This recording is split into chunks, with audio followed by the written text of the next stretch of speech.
आप सभी को नमस्कार। मैं आपके लिए एक विशेष रिपोर्ट तैयार किया हूँ। यह विशेष रिपोर्ट विद्यार्थियों और प्रोफेशनल व्यक्तियों के लिए है, जिससे वह विशेष जानकारी हासिल कर सकते हैं। अगर विद्यार्थी हैं तो इस जानकारी को जानकर अपना असाइनमेंट या प्रोजेक्ट तैयार कर सकते हैं। अगर प्रोफेशनल व्यक्ति हैं तो वह भरपूर ज्ञान प्राप्त कर सकते हैं। आप हमारे इस वीडियो को शुरू से लेकर लास्ट तक ज़रूर देखिएगा और देखने के बाद अपने विचार कमेंट बॉक्स में ज़रूर लिखिएगा। आइए हम आपको बताते हैं कोरोना वायरस के बारे में, जो इस प्रकार है।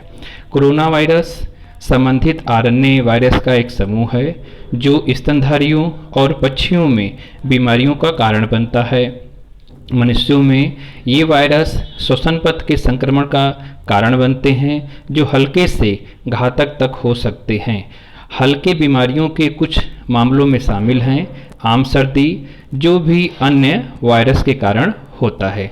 मुख्य रूप से राइनोवायरसेस हैं, जबकि अधिक घातक किस्मों का कारण बन सकती सार्स, MERS और कोविड-19।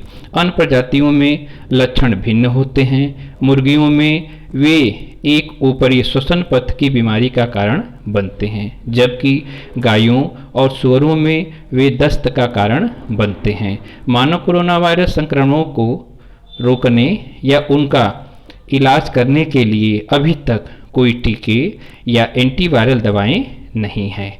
आइए अब जानेंगे वायरस का वर्गीकरण। वर्गीकरण में आप देखेंगे बिना श्रेणी वायरस, क्षेत्र है राइबोविरिया, जगत है आर्थोनेविरी, संघ है पाइसोविरिकोटा, वर्ग है पाइसोनिविरिसिटीज, गण है नाइडो वायरल्स और कुल है कोरोना विरिटी, उपकुल है आर्थो कोरोना विरिनी। और इसके जेनरा को देखेंगे आप तो जेनरा है alpha corona virus, beta corona virus, gamma corona virus, delta corona virus. अब हम जानेंगे इसके परिवार के बारे में। तो कोरोना वायरसेस गठन उपपरिवार आर्थो कोरोना विरिनी, परिवार में कोरोना विरिडी आदेश नाइडो वायरल्स और दायरे राइबोविरिया। वे एक सकारात्मक समझ वाले एकल फंसे हुए आरएनए जीनोम और हेलिकल सिमेट्री के न्यूक्लियोकैप्सिड वाले विषाणु होते हैं। जीनोम आकार लगभग 26 से 32 से। कोरोना वायरसेस पर्वतमाला की किलोवेसिस के बीच सबसे बड़ा में से एक आरएनए वायरसेस। उनके पास क्लब के आकार के स्पाइस हैं। उनकी सतह से यह परियोजना जो इलेक्ट्रॉन माइक्रोग्राफ में सौर कोरोना का याद दिलाती है, जिससे उनका नाम निकलता है। कोरोना वायरस नाम लैटिन कोरोना से लिया गया है, जिसका अर्थ है मुकुट या पुष्पांजलि। जो यह नाम जून अडमेडा और डेविड टायरेल द्वारा गढ़ा गया था, जिन्होंने पहली बार मानव कोरोना नेरिस का, आप स्क्रीन पर फोटो देख रहे होंगे और स्क्रीन पर जो चित्र आपको दिखाई दे रहा है यह कोरोना वायरस से संबंधित आपके फिगर हैं। और हम आपको और बताते हैं, आपने इस कोरोना वायरस के फिगर का अवलोकन किया और उनका अध्ययन के बारे में कुछ जाना। यानी आप ये समझ सकते हैं कि कोरोना वायरस शब्द का प्रयोग पहली बार विषाणुओं के नए परिवार को नामित करने के लिए जनरल नेचर में वायरोलॉजिस्ट के एक अनौपचारिक समूह द्वारा किया गया था। इसके इतिहास के बारे में अब जानेंगे आप। इतिहास में बताया गया है कि कोरोना वायरस पहली बार 1930 के दशक में खोजा गया था, जब घरेलू मुर्गियों के तीव्र श्वसन संक्रमण को संक्रामक ब्रोंकाइटिस वायरस IBV के कारण दिखाया गया था। 1960 के दशक में मानव कोरोना वायरस की खोज की गई थी। यूनाइटेड किंगडम और संयुक्त राज्य अमेरिका में दो अलग अलग तरीकों का उपयोग करके उन्हें अलग किया गया था। मानव कोरोना वायरस OC43 ने बाद के दशकों में अध्ययन जारी रखा गया। कोरोना वायरस B1414 खोजा गया था। यह ज्ञात नहीं है कि यह कौन सा मानव कोरोना वायरस था। अन्य मानव कोरोना वायरस के बाद से पहचान की गई सहित सार्स को 2003 में, HCOV-NL63 2004 में, HKU1 2005 में, मर्स को 2012 में और सार्स को 2019 में। आइए जाने इसके संरचना के बारे में। कोरोना वायरस बड़े, मोटे और गोलाकार बल्बनुमा सतह के कणों वाले होते हैं। वायरस के कणों का औसतन व्यास लगभग 125 nm यानी 125 माइक्रोन है। लिफाफे का व्यास 85 nm और स्पाइक्स 20 nm लंबा है। इलेक्ट्रॉन माइक्रोग्राफ में वायरस का लिफाफा इलेक्ट्रॉन घने गोले की एक अलग जोड़ी के रूप में प्रकट होता है। वायरल लिफाफा एक के होते हैं। लिपिड दोहरी परत है जिसमें झिल्ली यानी इसे संकेत दिया गया है यम से, लिफाफा संकेत दिया गया है ई से और कील संकेत है यस। संरचनात्मक प्रोटीन सहारा लेने लगते हैं। लिपिड बाइलेयर में ESM का अनुपात 1:20:300 है। औसतन एक कोरोना वायरस कण में IKES4 सतह स्पाइक्स होते हैं। कोरोना वायरस भी एक छोटी कील की तरह सतह प्रोटीन कहा जाता है। लिफाफे के अंदर न्यूक्लियोकैप्सिड होता है जो न्यूक्लियोकैप्सिड N प्रोटीन की कई प्रतियों से बनता है जो निरंतर मोतियों पर कड़े प्रकार के विरूपण में सकारात्मक भावना एकल फंसे हुए RNA जीनोम से बंधे होते हैं। आइए अब जानेंगे कोरोना वायरस का वैज्ञानिक नाम है। तो कोरोना वायरस का वैज्ञानिक नाम आर्थोकोरोन वीरिना या कोरोना वीरिना है। वे अल्फा कोरोना वायरसेस और बीटा कोरोना वायरसेस जो स्तनधारियों को संक्रमित और गामा कोरोना वायरस और डेल्टा कोरोना वायरस जो मुख्य रूप से पक्षियों को संक्रमित करते हैं। अब हम जानेंगे कि मनुष्यों में संक्रमण कैसे होता है या मनुष्यों में संक्रमण फैलाने वाले कोरोना वायरस किस प्रकार के होते हैं। मानव कोरोना वायरस की खोज 2003 में सार्स को जो गंभीर तीव्र श्वसन सिंड्रोम जिसे हम सार्स का कारण बनता है, एक अद्वितीय रोग जनन है क्योंकि यह ऊपरी और निचले दोनों श्वसन पथ के संक्रमण का कारण बनता है। मानव कोरोना वायरस की 6 प्रजातियां ज्ञात हैं जिनमें से एक प्रजाति 2 अलग अलग उपभेदों में विभाजित है। 4 मानव कोरोना वायरस ऐसे लक्षण उत्पन्न करते हैं जो आमतौर पर हल्के होते हैं। पहला स्क्रीन पर आपका दिख रहा है मानव कोरोना वायरस OC43, दूसरा है मानव कोरोना वायरस HKU1, तीसरा है मानव कोरोना वायरस 229E और चौथा है मानव कोरोना वायरस NL63। 3 मानव कोरोना वायरस लक्षण पैदा करते हैं जो संभावित रूप से गंभीर है। आपकी स्क्रीन देख रहा है पहला मध्य पूर्व श्वसन सिंड्रोम संबंधी कोरोना वायरस जिसे हम मर्स को के नाम से जानते हैं। दूसरा गंभीर तीव्र श्वसन सिंड्रोम कोरोना वायरस जिसे सार्स को के नाम से जानते हैं। तीसरा गंभीर तीव्र श्वसन सिंड्रोम कोरोना वायरस जिसे सार्स को 2 के नाम से जानते हैं। अब हम जानेंगे कि सामान्य जुखाम से इनका क्या संबंध है।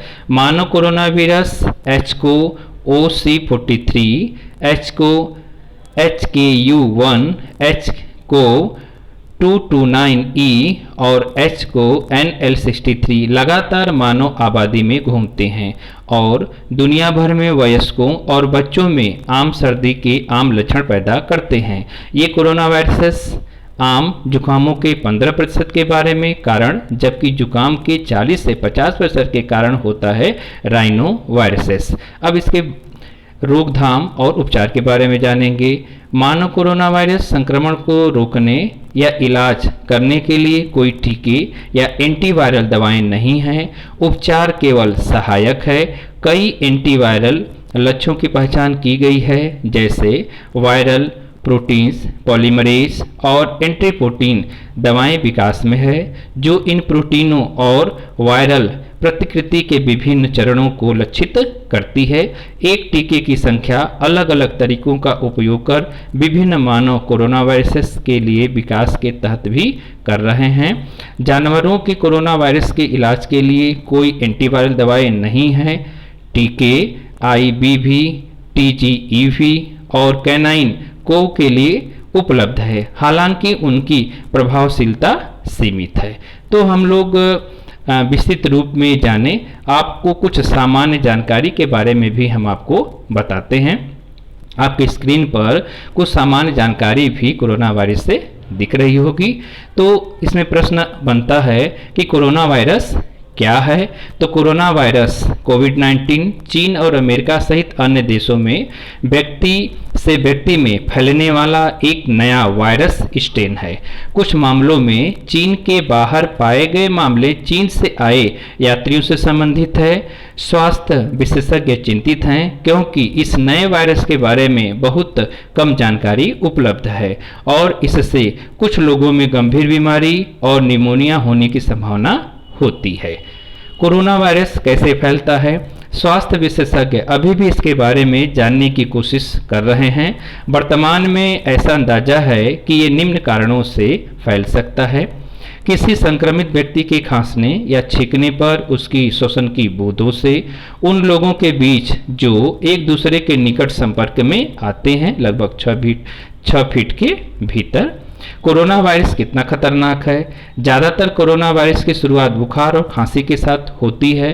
कोरोना वायरस से संबंधित अधिकांश लोगों को अस्पताल में देखभाल की आवश्यकता नहीं होती। बहुत कम संख्या में लोग निमोनिया जैसी श्वसन समस्याओं से गंभीर रूप से बीमार हो जाते हैं। बुजुर्ग लोगों और वे लोग जो कुछ खास तरह की स्वास्थ्य समस्या से गुजर रहे हैं, उनमें इस वायरस का सबसे अधिक जोखिम है। इसके क्या लक्षण हैं? जिन लोगों में कोरोना वायरस पाया जाता है उनमें ऐसे लक्षण दिखाई दे सकते हैं जो वायरस के संपर्क में आने के बाद 2 दिनों से लेकर 14 दिनों के अंदर दिखाई देते हैं। तो आप स्क्रीन पर देख रहे हैं, बुखार, खांसी से सांस लेने में तकलीफ। अब प्रश्न ये उठता है कि मुझे कब चिकित्सा जांच और सलाह लेनी चाहिए? यदि आपको खांसी, बुखार या अन्य श्वसन संबंधी समस्याएं हो रही हैं तो पहले अपने नियमित चिकित्सक से संपर्क करें। आपातकालीन कमरों को न लें। आपातकालीन कमरे उन मरीजों के लिए उपलब्ध होनी जरूरी है जो अधिक गंभीर स्थिति में हैं। यदि आपको सांस लेने में कठिनाई हो रही है तो इसका मतलब यह नहीं है कि आप कोरोना वायरस की चपेट में हैं। फिर भी आपको 911 पर कार्य करना चाहिए। यदि आपकी आयु 60 से अधिक है और आपको मधुमेह, हृदय रोग और फेफड़ों से संबंधित बीमारी है तो आपके कोरोना वायरस की चपेट में आने की संभावना की पहचान करने और लक्षणों के बारे में एहतियात बरतने के लिए अपने चिकित्सक के साथ चर्चा करके योजना बनाएं। लक्षण पाए जाने पर तुरंत अपने चिकित्सक से संपर्क करें। मैं कोरोना वायरस से खुद को कैसे बचा सकता हूं? यह जरूरी है कि हर कोई कोरोना वायरस के संक्रमण को कम करने के लिए कदम उठाए, खासकर उन लोगों की रक्षा करें जो वायरस के प्रति अधिक संवेदनशील या असुरक्षित हैं। फ्लू के प्रसार को रोकने के लिए आप निम्न कदम उठा सकते हैं और सामान्य सर्दी भी कोरोना वायरस को रोकने में मदद करेगी। अपने हाथों को बार बार साबुन और पानी से धोएं। यदि पानी या साबुन उपलब्ध नहीं है तो हैंड सैनिटाइजर का उपयोग करें।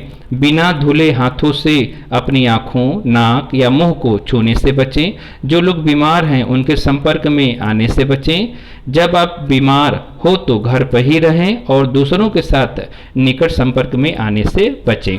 खांसते या छींकते समय अपने मुंह, नाक को टिश्यू पेपर या आस्तीन से ढक लें। कोरोना वायरस का इलाज कैसे किया जाता है? कोरोना वायरस के लिए विशेष रूप से स्वीकृति कोई दवा नहीं है। कोरोना वायरस के कम प्रभाव वाले अधिकांश बीमार लोग बहुत सारे तरल पदार्थ पीने, आराम करने और दर्द और बुखार की दवाएं लेने से अपने आप ठीक हो जाएंगे। हालांकि कुछ मामलों में निमोनिया हो जाता है और उनके लिए चिकित्सा देखभाल या अस्पताल में भर्ती होने की ज़रूरत पड़ती है। अधिक जानकारी के लिए आप इस वेबसाइट पर संपर्क कर सकते हैं। मैंने आपको एक संपूर्ण जानकारी के रूप में बता दिया। आप इसे ध्यान से सुन लेंगे, हमारे इस वीडियो को देखेंगे और देखकर आप अपने मित्रों को, आप अपने सहयोगियों को शेयर भी कर देंगे। आप सभी को धन्यवाद।